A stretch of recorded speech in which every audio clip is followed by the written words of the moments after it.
Hola, ¿qué tal? Espero tengan un bonito día. El día de hoy me gustaría hablar un poquito acerca de lo que fue la educación lancasteriana desde sus inicios hasta que llegó a nuestro México. La presente exposición está basada en el documento de Marta Alejandra Acerco Mondragón. Bien, el método lancasteriano o enseñanza mutua, que básicamente a eso se refería, fue creado por el español Lorenzo Ortiz en el siglo XVIII, pero fue utilizada y perfeccionada por Robert Owen, Andrew Weil y su principal aportador, Joseph Lancaster. ¿Sí? El principal objetivo de la educación lancasteriana pues era básicamente educar en masa, de una manera más económica y de una manera más rápida. Los objetivos pues era educar a un mayor número de personas con el mínimo de dinero posible. Como una peculiaridad de este método lancasteriano pues era que se utilizaba la implementación de niños monitores, que eran los que estaban a cargo de la educación del resto de los alumnos que necesitaban aprender un poquito más. Estos niños monitores pues por ende eran sobresalientes sobre el resto de los demás alumnos. Bueno, ¿cuál es el origen de la educación lancasteriana? Bien, la educación lancasteriana, quienes en su momento fue creada para la educación de la sociedad moderna, fue a partir de 1700, en el año 1700. ¿Sí? Esta nace en España, India, Inglaterra, y esto debido a la revolución de las industrias. Es decir, durante esta revolución existía la falta de profesores preparados. Además, había una fuerte escasez de escuelas, demasiada ignorancia, hostilidad y muchísima pobreza. ¿Sí? Este método llega a nacer en medio de una sociedad capitalista, en pleno auge de la innovación tecnológica y un absoluto desorden en aquellos entonces. Y pues como había mencionado ya, fue implementada como una estrategia económica que ordenaba y alfabetizaba en masas. Como les había mencionado en un video anterior, el video acerca de los modelos pedagógicos, bien, la educación lancasteriana fue una estrategia educativa, y como tal estrategia educativa pues no solo se desenvuelve en el país de origen, sino que atraviesa por diferentes continentes, y cada país que decida tomarla pues puede utilizarla dependiendo de las necesidades en el que se encuentre su contexto. Esta no fue la excepción de México, ¿sí? México adopta esta estrategia educativa y viene llegando a México aproximadamente en el año 1822 por el doctor Manuel Gondúo y el licenciado Agustín Bernostro. ¿Sí? Ellos crean la primera campaña lancasteriana con el propósito de llevar educación elemental a los niños pobres del Distrito Federal. ¿Sí? Quiere decir que en el Distrito Federal abren por primera vez una escuela con instrucción lancasteriana en el año 1822. ¿Sí? Fue al siguiente año, en el año 1823, cuando se funda un segundo plantel, ¿sí? Dentro del Distrito Federal, y posteriormente en 1831 llegó al estado de Morelos. Esta estrategia educativa tuvo un gran éxito debido a los bajos costos, como ya se mencionaba, para su implementación, ¿sí? Pero su declinación,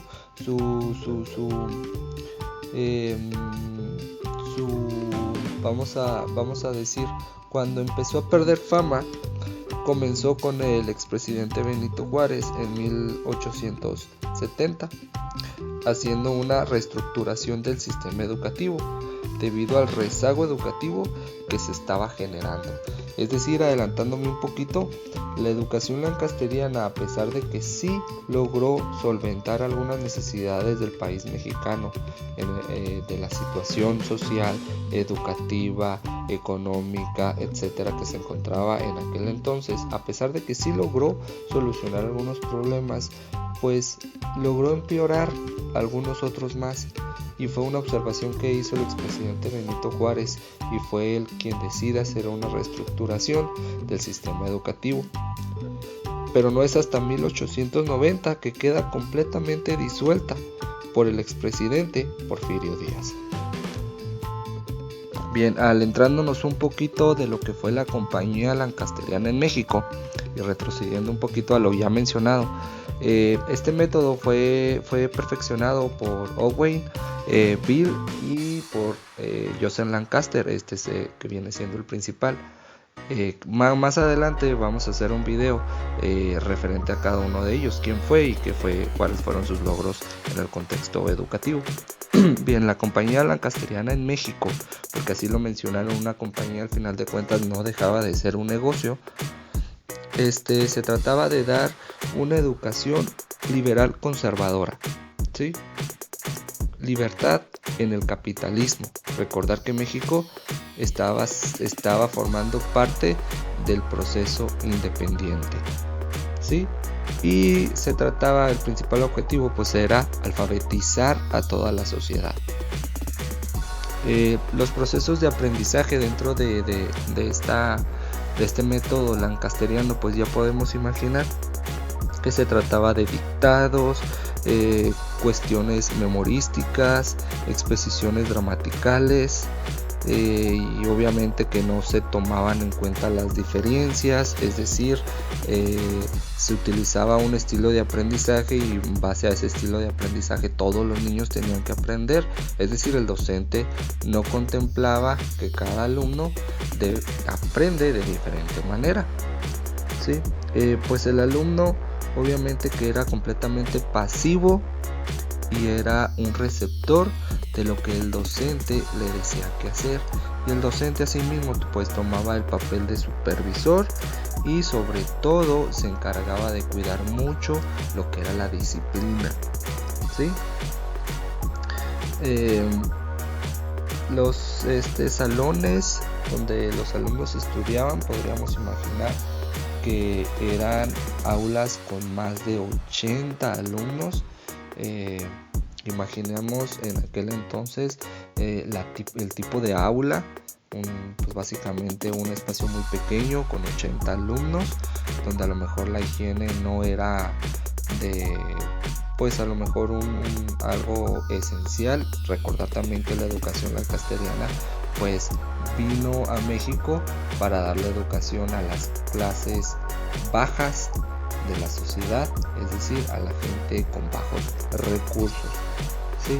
Y como habíamos hablado anteriormente, existían niños monitores. ¿Por qué niños monitores? Por la misma cantidad.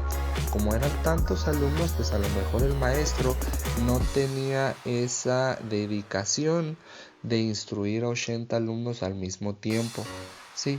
Además de que el niño monitor, pues como era un niño sobresaliente del resto de los demás compañeros de él, pues ayudaba al maestro a organizar las tareas que éste iba a implementar, y los niños monitores tenían un horario específico, ¿sí? Ellos deberían de llegar a las 6, decía por allá de la lectura, me parece que a las 6:30 de la mañana, para recibir instrucciones del director y de los maestros, ¿sí?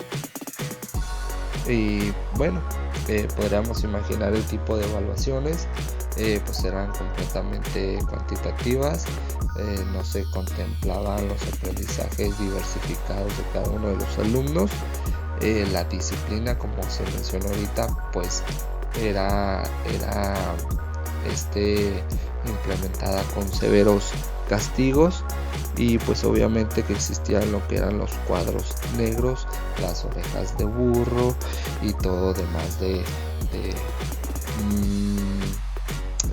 características muy peculiares de esa era de educación.